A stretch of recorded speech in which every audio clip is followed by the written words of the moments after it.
Hi guys, welcome back to our channel Vernika Voice. இன்னைக்கு நம்ம just ஃபியான்ஸே என்ற டிராமாவோட episode 2 தான் பார்க்க போறோம். சரி வாங்க கதைக்குள்ள போலாம்.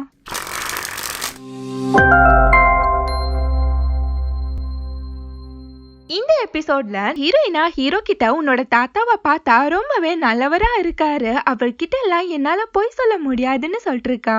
ஆனா ஹீரோவா இத நீ பண்ணிதான் ஆகணும்னு சொல்லி கத்த அங்க வந்த ஹீரோட தாத்தாவா அங்க என்ன சத்தம்னு சொல்லி கேட்டுட்டு இருக்காரு. சட்டுன்னு ஹீரோவா ஹீரோனோட காலை பிடிச்சு அவளுக்கு சுளுக்கெடுக்கிற மாதிரியே ஆக்ட் பண்ணிட்டு இருக்கான். அதுக்கப்புறம் ஹீரோவா அவளை ஹக் பண்ணிட்டு நாங்க கொஞ்சம் ரெஸ்ட் எடுக்க போறோம்னு சொல்லும் போது அவனோட தாத்தாவும் அங்கிருந்து போயிடுறாரு. அவர் போனதுக்கு அப்புறம் ஹீரோவா ஹீரோனை பார்த்து நீ கான்ட்ராக்ட் போட்டிருக்க, அதனால இத நீ பண்ணிதான் ஆகணும், இல்லன்னா அவ்வளவுதான்னு சொல்லி மிரட்டிட்டு போறான். அன்னைக்கு நைட்டு ஹீரோவா ஒருவேளை நம்ம ஹீரோயின் கிட்ட கடுமையா நடந்துக்கிறோமோ அப்படின்னு சொல்லி திங்க் பண்றான். இப்ப அவனுக்கு ஒரு இன்சிடென்ட் ஞாபகம் வருது. அது என்னன்னா கூமன்மன் ஹீரோட கம்பெனி டீடைல்ஸ் உள்ள பென் டிரைவா ஆட்டோ போட்டிருப்பா, அத ஹீரோமே பார்த்திருப்பான். இப்ப அது அவனுக்கு ஞாபகம் வருது. நெக்ஸ்ட் டே பார்த்தா ஹீரோயினா என்னால இதுக்கு மேல ஆக்ட் பண்ண முடியாதுன்னு சொல்லிட்டு ஒரு லெட்டரை எழுதி வச்சுட்டு அங்கிருந்து போயிருப்பா. அவனோட அசிஸ்டண்டா ஹீரோ கிட்ட அவ ஃபேமிலில ஏதோ ப்ராப்ளம்னு சொல்லிட்டு அவ இங்க இருந்து போயிட்டான்னு சொல்லிட்டு இருக்கான். இங்க ஹீரோனோட தம்பிய கடனை ரிட்டர்ன் கொடுக்கலன்னு சொல்லிட்டு அங்கிருந்து தூக்கிட்டு போறதுக்காண்டி பாக்குறாங்க.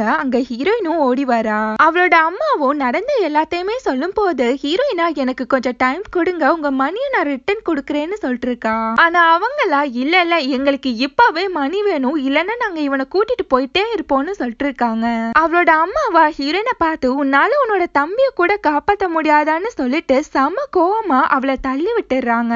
நம்ம ஹீரோயினா கீழே விழுந்து போய் கிடக்குறா. அங்க கரெக்டா ஹீரோவும் ஹீரோயினை தேடி அந்த பிளேஸுக்கு வந்துடுறான். அவனா ஹீரோயின் கிட்ட போயிட்டு எல்லாருமே பார்த்து இனிமேட்டு ஹீரோயினை யாருமே ஹர்ட் பண்ண கூடாதுன்னு சொல்லிட்டு அவளை மேல தூக்கி விடுறான். நெக்ஸ்ட் ஹீரோவா ஹீரோயின் கிட்ட என்ன ப்ராப்ளம்னு சொல்ல அவளும் நடந்த எல்லாத்தையுமே சொல்ல ஹீரோவும் அவங்களுக்கு அந்த மணியை கொடுத்து அந்த ப்ராப்ளத்தை செட்டில் பண்ணி வர்றான். நம்ம ஹீரோவா பணக்காரன்னு தெரிஞ்சுக்கிட்ட ஹீரோனோட அம்மாவா அவங்க கிட்ட வந்து சிரிச்சு சிரிச்சு பேசிட்டு இருக்காங்க. அவங்க பையன் கிட்டயுமே வந்து ஹீரோயின் கிட்ட பேசுன்னு சொல்லும் போது அவனா இவகிட்ட எல்லாம் யாரு பேசுவான்னு சொல்லிட்டு திமிரா கத்தி விட்டுறான். அவன் கிட்ட ஹீரோவா இப்ப நீ பேசினதுக்கு ஹீரோயின் கிட்ட ஒழுங்கா சாரி கேளுன்னு சொல்லும் போது அவனா அதெல்லாம் என்னால முடியாதுங்கிறான். அதுக்கு ஹீரோவா இப்ப மட்டும் நீ அவகிட்ட சாரி கேட்கல, போனவங்கள நான் திருப்ப கூப்பிட்டுருவேன்னு சொல்லும் போது வேற வழி இல்லாம அவனும் மண்டி போட்டு ஹீரோயின் கிட்ட சாரி கேக்குறான். அதுக்கப்புறம் ஹீரோ ஹீரோயினை அங்கிருந்து கூட்டிட்டு போறான். நெக்ஸ்ட் ரெண்டு பேருமே உட்கார்ந்து ட்ரிங்க்ஸ் பண்ணிட்டு இருக்காங்க. போதையில ஹீரோயினா என்கிட்ட யாருமே பாசமா இருந்ததுல நீ என்கிட்ட பாசமா இருக்க, ஒருவேளை நான் கூமன்மன் மாதிரி இருக்க நாடியான்னு சொல்லி கேட்டுட்டு இருக்கா. நான் கண்டிப்பா என்னோட பெஸ்ட கொடுத்து கூமன்மன் மாதிரி ஆக்ட் பண்ணுவேன்னு சொல்லிட்டு இருக்கப்போ ஹீரோக்கு ஒரு கால் வருது. அவன் அந்த கால் அட்டன் பண்ணி பேசிட்டு இருக்கான். ஹீரோயின் அப்படியே போதையிலேயே அவன் மேலேயே சாஞ்சுக்கிறா. நெக்ஸ்ட் ஹீரோ அவனோட ஆபீஸுக்கு போய் அவனோட ஒர்க்க பார்த்துட்டு இருக்கான். அந்த ஒர்க்ல அவனுக்கு சாட்டிஸ்ஃபையே இல்லன்னு சொல்லிட்டு செம்மையா கத்திட்டு இருக்கான். அதுக்கப்புறம் தான் ஹீரோ அச்சோ ஹீரோயின் தூங்கிட்டு இருக்காளேன்னு சொல்லிட்டு அந்த பையன்கிட்ட நம்ம அப்புறமேட்டு இத பத்தி பேசிக்கலாம்னு சொல்லிட்டு அவனை அனுப்பி விட்டுறான். அதுக்கப்புறம் ஹீரோவா ஹீரோயின் கிட்ட வந்தா ஹீரோயின் அழுதுட்டு இருக்கா. என்னாச்சுன்னு சொல்லி கேட்கும் போது என்னோட அம்மா என்னை வீட்டை விட்டு துரத்துற மாதிரியே ஒரு கனவு கண்ணேன்னு சொல்லிட்டு இருக்கா. அவகிட்ட ஹீரோவா அப்பெல்லாம் ஒண்ணும் ஆகாது, நீ பயப்படாதுன்னு சொல்லிட்டு ஆறுதல் சொல்லிட்டு இருக்கான். சட்டுன்னு ஹீரோயினா அவனோட கைய பிடிச்சு என்னோட அப்பாக்கு அப்புறம் என் மேல பாசமா இருக்குது நீ மட்டும் தான் சொல்லிட்டு இருக்கா. அப்படியே ஹீரோயின் அவனை கிஸ் பண்ணிக்கிறா. ஹீரோக்கு ஒண்ணுமே புரியாம ஷாக்ல முழிச்சிட்டு இருக்கான். நெக்ஸ்ட் டே ஹீரோயினா நம்ம இதுக்கு ஹீரோவை கிஸ் பண்ணோன்னு சொல்லி புலம்பிட்டு இருக்கப்போ அங்க ஹீரோட அசிஸ்டண்டா ஹீரோட தாத்தாவை வீல் சேர்ல கூட்டிட்டு வரான். அவன் கிட்ட ஹீரோட தாத்தாவா ஏண்டா நம்ம ஊர்வலமா போயிட்டு இருக்கோம், ஏண்டா இப்படி சாவடிக்கிற, இப்படியே போனா நம்ம நாளைக்கு தான் வீட்டு போய் சேருவோம் போல இருக்குன்னு சொல்லி கத்திட்டு இருக்காரு. கொஞ்சம் ஃபாஸ்டா தான் போவேன்னு சொல்லி சண்டை போட்டுட்டு இருக்காரு. அங்க ஹீரோயின் வந்து என்னாச்சுன்னு சொல்லி கேட்க ஹீரோட தாத்தாவும் நடந்த எல்லாத்தையுமே சொல்லிட்டு இருக்காரு. அவர்கிட்ட ஹீரோயினா நான் உங்களை கூட்டிட்டு போறேன்னு சொல்லிட்டு அவருக்கு ஹெல்மெட் சீட் பெல்ட் எல்லாம் போட்டு விடுறா.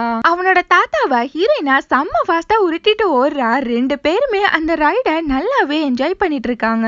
இங்க ஹீரோவா அவனோட அசிஸ்டன்ட் கிட்ட இது உன்னோட ஜாப் தானே, அவகிட்ட எதுக்கு கொடுத்தான்னு சொல்லி கத்திட்டு இருக்கப்போ அங்க ஹீரோயினும் தாத்தாவும் மின்னல் வேகத்துல போறாங்க.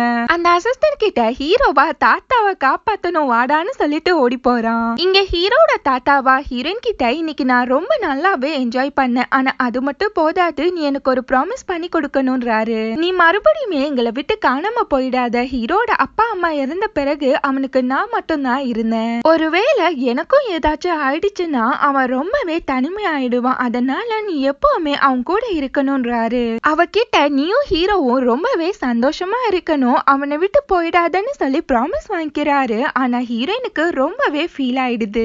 நெக்ஸ்ட் டே ஒரு பார்ட்டியில ஒரு பொண்ணு காமிக்கிறாங்க. அவ பேரு லின்ஷா. ஆனா அவளோட கண்ணு பூராமே ஹீரோ மேலதான் இருக்கு. லின்ஷா கிட்ட ஒரு பையன் உட்கார்ந்து ப்ரப்போஸ் பண்ணிட்டு இருக்கான். அவளா அங்கிட்டு போட புளிமுட்டைன்னு சொல்லிட்டு அவனை தள்ளி விட்டுறா. அவளா ஹீரோவை கரெக்ட் பண்ணலான்னு சொல்லிட்டு அவன் கிட்ட போயிட்டு பேச்சு கொடுத்துட்டு இருக்கா. அவளா ஹீரோவை ஹக் பண்ணிட்டு இன்னைக்கு பூரா என் கூடயே இருன்னு சொல்லும் போது ஹீரோவுல தள்ளி விட்டுட்டு இப்பெல்லாம் பண்ணாதன்றான். அந்த பொண்ணா என்னை எதுக்கு உன்னோட கேர்ள் ஃப்ரெண்டா ஏத்துக்க மாட்டேங்கிறான்னு சொல்லி கத்திட்டு இருக்கா. அவ கிட்ட ஹீரோவா எல்லாரும் நம்மளதான் பாக்குறாங்க, இப்படி சீனை போடாதன்றான். அந்த பொண்ணா பார்த்தா பாக்கட்டும்னு சொல்லிட்டு அவ கையில இருந்த அந்த வைன் கிளாஸ கீழே போட்டு உடைச்சிடறா. அவளை பிடிச்ச ஹீரோவா நீ இப்படியே பண்ணிட்டு இருந்த அவ்வளவுதான்னு சொல்ல அந்த பொண்ணா நான் இதெல்லாம் நிறுத்தணும்னா நீ என்ன கிஸ் பண்ணுன்னு சொல்லிட்டு இருக்கா. அந்த டைம் அங்க கரெக்டா ஹீரோயின் வர அவளை பார்த்த அந்த பொண்ணா கூமன்மனா எப்படி இவ திருப்ப வந்தா அப்படின்ற மாதிரியே ஷாக்கா பார்த்துட்டு இருக்கா. இங்க ஹீரோயினை எல்லாருமே ட்ரிங்க்ஸ் பண்ண சொல்லி கேக்குறாங்க. ஆனா ஹீரோயினா வேணான்னு சொல்லிட்டு ஹீரோவை தேடி வரா. அங்க ஹீரோ யார்கிட்டயோ பிசினஸ பத்தி பேசிட்டு இருக்கான். ஹீரோயின் அவன் கிட்ட எனக்கு ரொம்பவே பசிக்குது, நான் சாப்பிட போறேன்னு சொல்லும் போது அதுக்கு ஹீரோவும் ஓகேங்கிறான். சரின்னு சொல்லிட்டு ஹீரோயினும் அவளோட ஃபுட்டை எடுத்துட்டு சாப்பிட்டுட்டு இருக்கா. அவளையே லின்ஷா குறுகுறுன்னு பார்த்துட்டு இருக்கா. அதுக்கு ஹீரோனோட மைண்ட் வாய்ஸா என்ன இவ புடிங்கி தின்றவ மாதிரியே பாக்குறா. சரி ஒரு ஹலோவா சொல்லுவோன்னு சொல்லிட்டு அவகிட்ட ஹலோன்றா. லின்ஷாவா அவளை ஒரு மாதிரி சந்தேகமா பார்த்துட்டு இருக்கப்போ ஹீரோயின் இது சரி வராது நம்ம கிளம்பலான்னு சொல்லி கிளம்புறப்போ ஒரு வெயிட்டர் மேல மோதிடுறா. அந்த வெயிட்டரா ஹீரோயினை பார்த்து குமை நீயான்னு சொல்லி கேட்டுறாரு. அது அந்த லின்ஷா பொண்ணுமே பார்த்துடுறா. அங்க இருந்து ஹீரோயின் எஸ்கேப் ஆகலான்னு பார்க்கும் போது லின்ஷாவா ஹீரோயினை கூப்பிட்டுட்டு நீ உண்மையான குமன் இல்ல ஃபேக்கா ஆக்ட் பண்றா, இத மத்தவங்க வேணா நம்பலாம் ஆனா நான் நம்ப மாட்டேன்றா. அது மட்டும் இல்ல அவ ஹீரோயினை போட்டு படுத்தி எடுத்துட்டு இருக்கா. ஹீரோனோட மொழிய பிதுங்கி வெளியில வந்துடும் போல இருக்கு, அந்த அளவுக்கு பயந்து போய் நிக்கிறா. அந்த பொண்ணா ஹீரோனோட ஹேண்ட்பேக் எல்லாம் புடுங்கி அதை செக் பண்ணலான்னு போகும்போது ஹீரோயின் கோவத்துல அவ கண்ணத்திலேயே பலார்னு ஒண்ணு விட்டுறா. அதுக்கப்புறம் தான் ஹீரோயின் அவகிட்ட அச்சோ சாரின்னு சொல்லி கேட்டுட்டு இருக்கா. அங்க வந்த ஹீரோவா லின்ன பார்த்து உன்னோட லிமிட்டோட இருந்துக்கோன்னு சொல்லிட்டு ஹீரோயின் அங்கேருந்து கூட்டிட்டு போயிடுறான். அந்த பொண்ணா இவ என் மேல எப்படி கை வைக்கலான்னு சொல்லி கத்திட்டு இருக்கப்போ அந்த பொண்ணோட அண்ணா லிண்டியோ அங்க வரான். அங்க வந்து அவனோட அண்ணாவா யாடா என்னோட தங்கச்சி அடிச்சதுன்னு சொல்லும் போது அவளா கூமன்மன் தான் என்ன அடிச்சதுன்னு சொல்லிட்டு இருக்கா.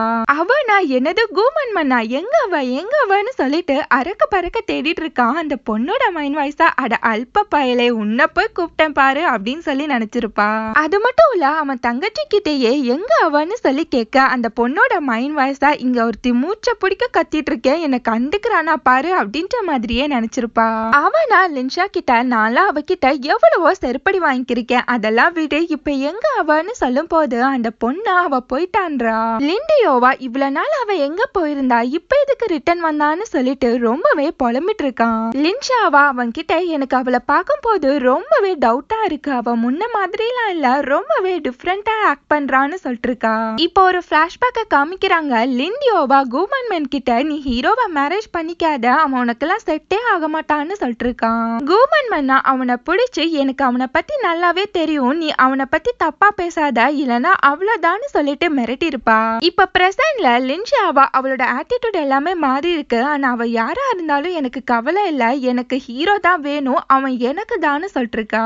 லிண்டியோவா ஒரு இன்வெஸ்டிகேட்டரை வச்சு கூமன்மனும் ஹீரோயினும் வேறன்னு சொல்லி கண்டுபிடிச்சு ஹீரோனோட வீட்டுக்கே போய் அவனோட சித்தி கிட்டையும் தம்பி கிட்டையும் கேட்டுட்டு இருக்கான். அவங்கள அவன் கிட்ட என்ன சொல்றதுன்னே தெரியாம பேந்த முழிச்சிட்டு இருக்காங்க. இதோட இந்த எபிசோட் முடியுது. நெக்ஸ்ட் எபிசோட நம்ம நாளைக்கு பார்க்கலாம். மறக்காம அதையும் செக் பண்ணி பாருங்க. தேங்க்யூ.